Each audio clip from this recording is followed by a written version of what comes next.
बिना सोचे निर्णय नहीं लेना चाहिए, सोच समझकर निर्णय लेना चाहिए। ऐसी ही एक कहानी मैं आपको सुनाऊंगी।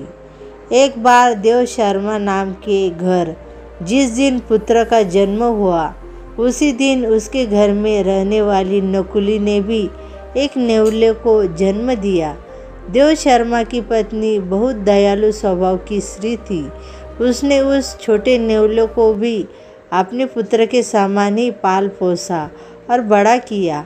वह नेवला सदा उसके पुत्र के साथ खेलता था। दोनों में बड़ा प्रेम था। देव शर्मा की पत्नी भी दोनों के प्रेम को देखकर प्रसन्न थी, किंतु उसके मन में यह शंका हमेशा रहती थी कि कभी यह नेवला उसके पुत्रों को काट न खाए। पशु की बुद्धि नहीं होती, मूर्खतावश वह कोई भी अनिष्ट कर सकता है।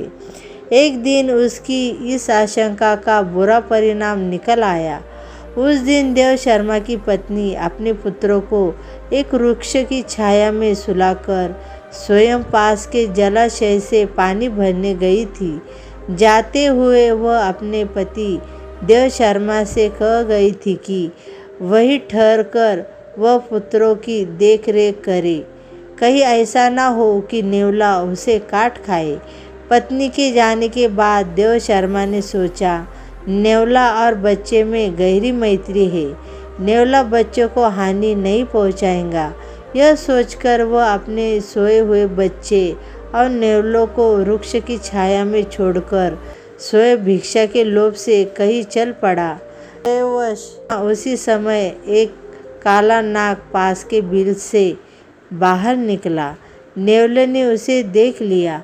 उसे डर हुआ कि कहीं यह उसके मित्रों को न डस ले, इसलिए वह काले नाग पर टूट पड़ा और स्वयं बहुत क्षत विक्षत होते हुए भी उसने नाग के खड़खड़ कर दिए। सांप को मारने के बाद वह उसी दिशा में चल पड़ा जिधर देव शर्मा की पत्नी पानी भरने गई थी।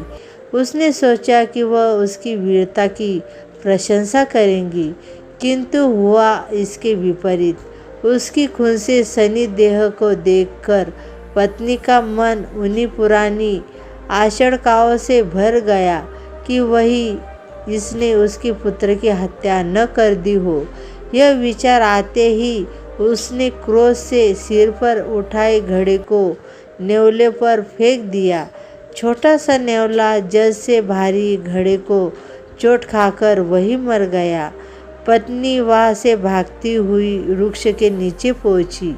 वहाँ पहुंचकर उसने देखा कि उसका पुत्र बड़ी शांति से सो रहा है और उससे कुछ दूरी पर एक काले सांप की शरीर खेड़खुड़ हुआ पड़ा है।